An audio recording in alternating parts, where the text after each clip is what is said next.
Can money make you happy?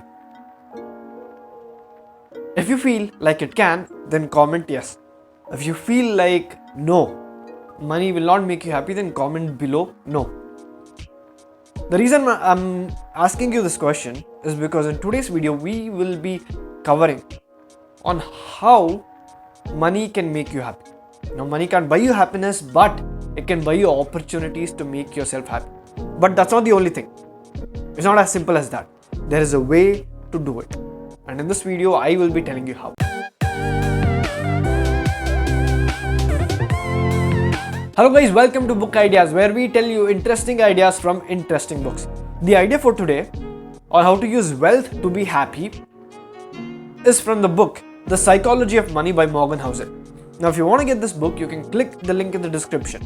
And by the way, I highly recommend this book. This is one of the best books that I have read. This will teach you on the mindset you need to have in order to deal with money. It has 20 amazing lessons which are timeless, which is statistics and data based, which will tell you on exactly what thinking strategies work well. With that said, let's begin. So first we'll cover on what constitutes as happiness. Okay, so what does happiness actually mean? Like, what makes people happy? So Angus Campbell, he was a psychologist, University of Michigan. He was a psychologist in about, I think, 1910. Yeah, he was born in about 1910. And at the time when he was a psychologist, every psychologist was focused on the problems that people face, psychological problems or diseases. That's where most people focused. But he did something different. He focused on what makes people happy. He wanted to know what makes people happy. Now he started looking through, started doing his research, and he figured something out. He said that people who have the most control over their time were the happiest. However, some of them did a lot better than the others. Now, depending on that, he could not exactly put them into brackets of income. So he couldn't put it like, lower income, less happiness, higher income, a little more happiness, even higher income, a lot more happiness, because in each of those categories, there were people who were miserable in each of those categories. Now, you would have seen, right?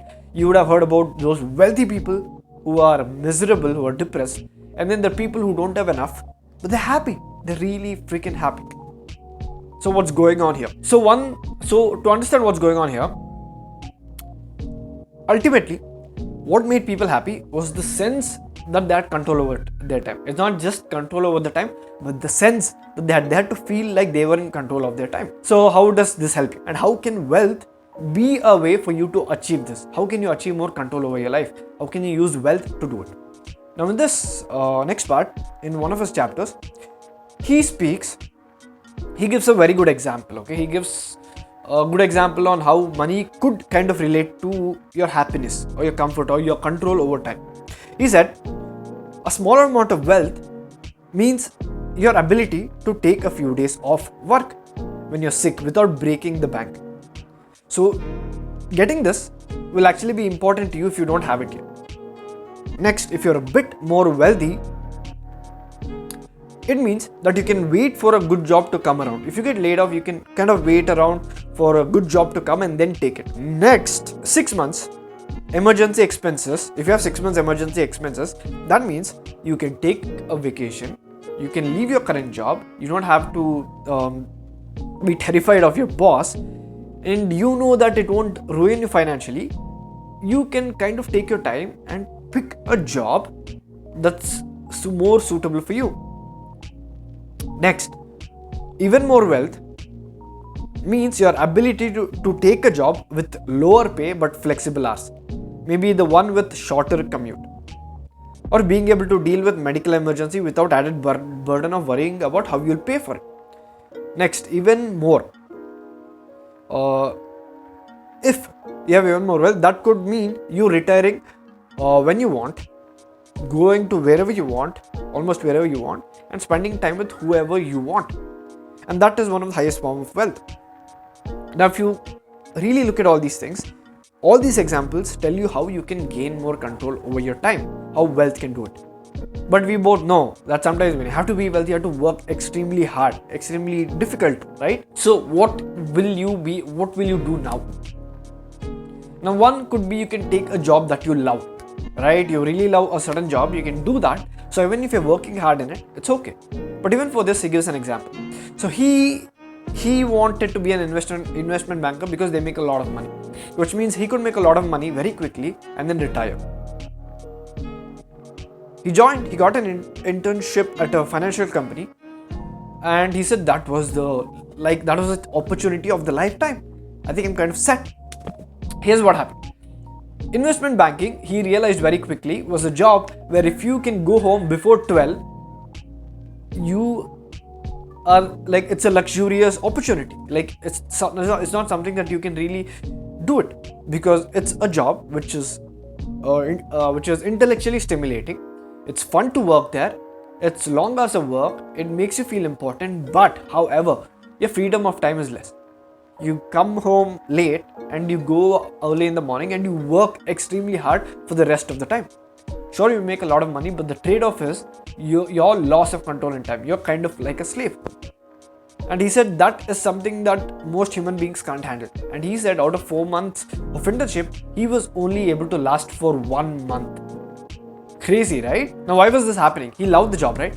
So it was something a psychologist called reactance. Reactance is where, like, if you do the whatever you like, but if you do it at a schedule, if you do it at kind of a hard work, kind of a job, kind of a way, you will begin to not like it.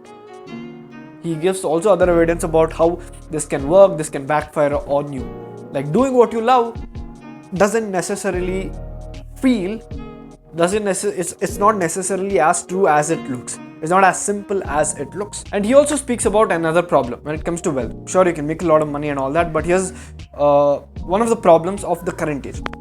So he gives an example of Rockefeller.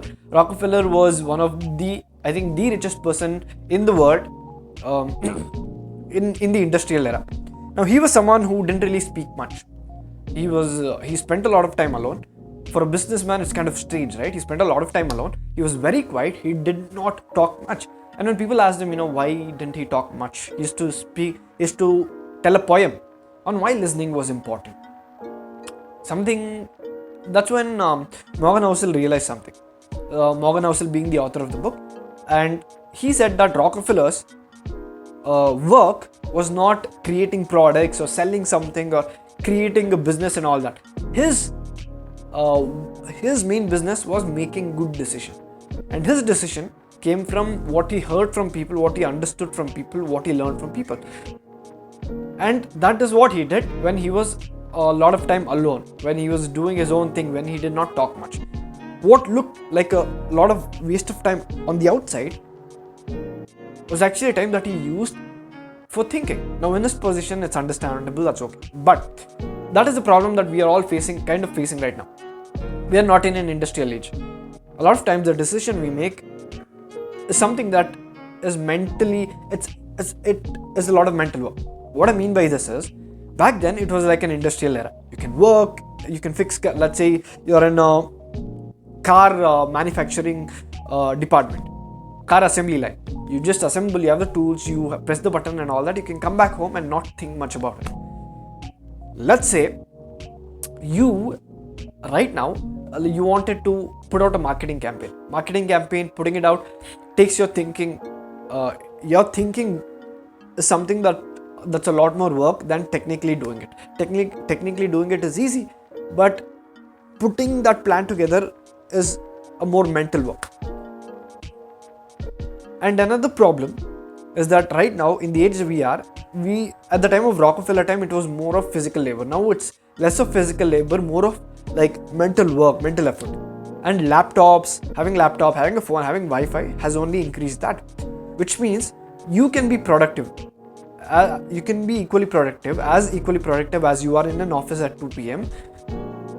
You could be equally productive in WeWork at 12 a.m. in the morning. You could also be equally productive sitting on your couch, snacking at 2 a.m. in the morning, which means you don't really have a lot of control over your time. Now even work from home has come, which means your control over your time has kind of decreased. You still think about your work and all that. Now, so what can you do? This is the solution. In the chapter, he speaks about a researcher who went and researched old people to understand what they learned best from their life, from decades of experience. None of them said money. None of them said working as hard as possible. None of them said being richer than the person next to you. But they said something. They said the things that they valued the most was good friendships, spending time with the people they love, their family and all that, learning new things, and just exploring life. That's what they really enjoyed. Now what you have to do is simple. I know it's not as simple as I say it. It's more complicated in reality, but thinking about it will kind of put you a few steps ahead. Make money, that's okay. Sometimes you have to work hard. Sometimes to experience something you love, you have to do work that you may not love. That's part and parcel of the process. If you can plan your life in a way where you can spend more time with your loved ones, use your money for that. Use your money to gain experiences in life, travel, enjoy life a lot more than just buying stuff, than just trying to make a lot of money in order to fit your lifestyle. A small change in your lifestyle will make you happy. And not only that, if you can plan your finances in such a way that when you retire, you don't have to think about working or going to work unless you choose to, that can make you a lot more happy. This is according to book. Happiness is again a big topic. Different people have different views on it. With that said, this is something that could actually help you. With that said, guys, if you felt like you learned something of value, something that you could apply in your own life, something that could help you plan your financial life better, then leave a like, hit that subscribe button. And if you want to know more ideas from this book, you can click the link in the description. It's called Book Ideas Playlist. You can take out all the ideas from many books that we have picked. With that said, this is Abhishek signing off, and I will see you in the next video. Goodbye.